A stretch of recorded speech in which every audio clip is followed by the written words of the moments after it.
नीति वचन 4 अध्याय।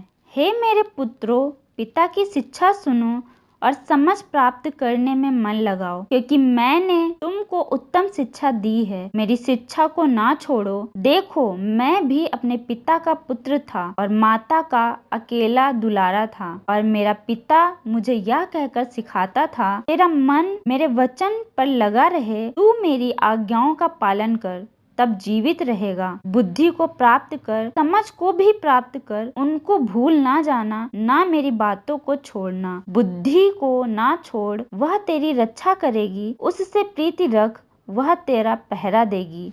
बुद्धि श्रेष्ठ है, इसीलिए उसकी प्राप्ति के लिए यत्न कर। जो कुछ तू प्राप्त करे उसे प्राप्त तो कर, परंतु समझ की प्राप्ति का यत्न घटने ना पाए। उसकी बड़ाई कर, वह तुझको बढ़ाएगी। जब तू उससे लिपट जाए तब वह तेरी महिमा करेगी। वह तेरे सिर पर शोभायमान भूषण बांधेगी और तुझे सुंदर मुकुट देगी।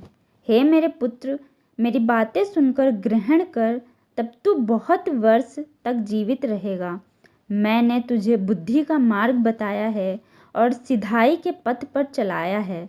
चलने में तुझे रोक टोक ना होगी, और चाहे तू दौड़े तो भी ठोकर ना खाएगा। शिक्षा को पकड़े रहे, उसे छोड़ ना दे, उसकी रक्षा कर, क्योंकि वही तेरा जीवन है। दुष्टों की राह में पाँव ना रखना और ना बुरे लोगों के मार्ग पर चलना। उसे छोड़ दे, उसके पास से भी ना चल, उसके निकट से मुड़कर आगे बढ़ जा, क्योंकि दुष्ट लोग यदि बुराई ना करे तो उनको नींद नहीं आती, और जब तक वे किसी को ठोकर ना खिलाएं तब तक उन्हें नींद नहीं आती। वे तो दुष्टता से कमाई हुई रोटी खाते और उपद्रव के द्वारा पाया हुआ दाखमधु पीते हैं, परंतु धर्मियों की चाल उस चमकती हुई ज्योति के समान है, जिसका प्रकाश दोपहर तक अधिक अधिक बढ़ता रहता है। दुष्टों का मार्ग घोर अंधकार में है, वे नहीं जानते कि वे किस से ठोकर खाते हैं। हे मेरे पुत्र, मेरे वचन ध्यान धर के सुन और अपना कान मेरी बातों पर लगा। इनको अपनी आंखों की ओट ना होने दे,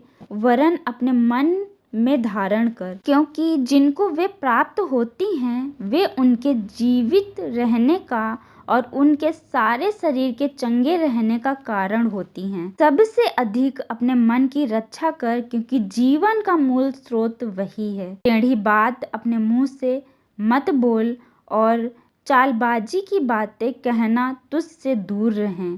तेरी आंखें सामने ही की ओर लगी रहें और तेरी पलकें आगे की ओर खुली रहें। अपने पाँव रखने के लिए मार्ग को समतल कर, और तेरे सब मार्ग ठीक रहें। ना तो दाहिनी ओर मुड़ना और ना बाईं ओर। अपने पाँव को बुराई के मार्ग पर चलने से हटा ले। आमीन। इन वचनों के सुने जाने पर परमेश्वर आपको आशीष दे। आमीन।